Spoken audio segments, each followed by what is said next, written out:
ओम शांति। आज 15 सितंबर 2025 की बाबा की साकार वाणी है। बाबा कहते हैं, मीठे बच्चे, बाप आए हैं तुम्हें कर्म अकर्म विकर्म की कोई गति सुनाने। जब आत्मा और शरीर दोनों पवित्र हैं तो कर्म अकर्म होते हैं, पतित होने से विकर्म होते हैं। आज का प्रश्न है, आत्मा पर जो कट अर्थात जंग चढ़ी हुई है उसका कारण क्या है? कट चढ़ी हुई है तो उसकी निशानी क्या होगी? उत्तर में बाबा कहते हैं, कट चढ़ने का कारण विकार है।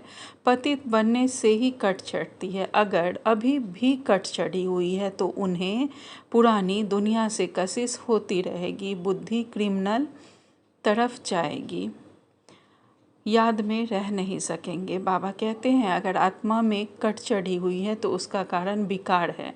पतित बनने के कारण ही कट चढ़ती है, और अगर अभी भी कट चढ़ी हुई है तो इसका मतलब है कि आत्मा का लगाव झुकाव पुरानी दुनिया की तरफ है। बुद्धि क्रिमिनल की तरफ जाती रहेगी जब तक यह कट रहेगी, जंग लगी रहेगी, और बाबा से योग नहीं रहेगा, याद नहीं रहेगी। ओम शांति। आज धारणा के लिए मुख्य सार में बाबा ने पहली पॉइंट कही है, योग की अग्नि से विकारों की कट जंग को उतारना है। अपनी जांच करनी है कि हमारी बुद्धि क्रिमिनल तरफ तो नहीं जाती है। बाबा की योग अग्नि के द्वारा आत्माओं पर जो विकारों की जंग लगी हुई है उसे उतारना है। सदा अपनी चेकिंग करती रहना है कि हमारी बुद्धि कहीं विकारी तो नहीं है, क्रिमिनल तरफ तो नहीं जाती है। दूसरी पॉइंट में बाबा कहते हैं, निश्चय बुद्धि बनने के बाद फिर कभी किसी भी बात में संशय नहीं उठाना है। एक बार बाबा पे निश्चय बन गया, फिर क्या क्यों में संशय में नहीं जाना है। विकर्मों से बचने के लिए कोई भी कर्म अपने स्वधर्म में स्थित होकर बाप की याद में करना है।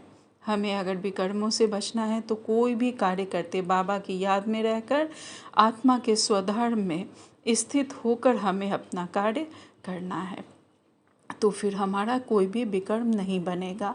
आज बाबा ने हमें वरदान दिया है, श्रेष्ठ पालना की विधि द्वारा वृद्धि करने वाले सर्व की बधाइयों के पात्र भव। विस्तार में बाबा कहते हैं, संगम युग बधाइयों से भी वृद्धि पाने का युग है। बाप की परिवार की बधाइयों से ही आप बच्चे पल रहे हो।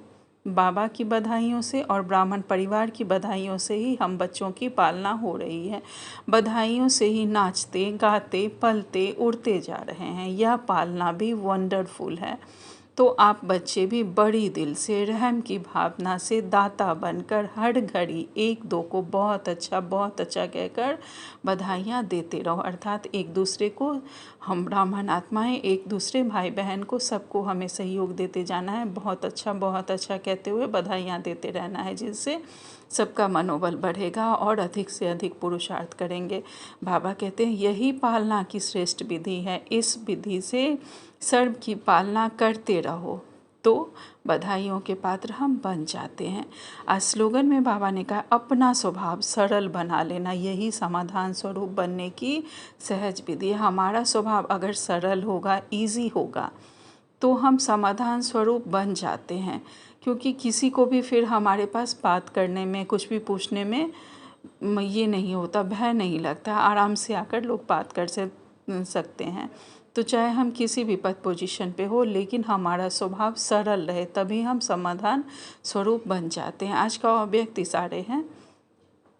अब बाबा कहते हैं, आप बच्चों के पास पवित्रता की जो महान शक्ति है, यह श्रेष्ठ शक्ति अग्नि का काम करती है। पवित्रता की शक्ति ही अग्नि का काम करती है, जो सेकंड में विश्व के किचरे को भस्म कर सकती है। पूरे विश्व के किचरे को पवित्रता की शक्ति भस्म कर सकती है। जब आत्मा पवित्रता की संपूर्ण स्थिति में स्थित होती है तो उस स्थिति के श्रेष्ठ संकल्प से लगन की अग्नि प्रज्वलित होती है और किचरा भस्म हो जाता है।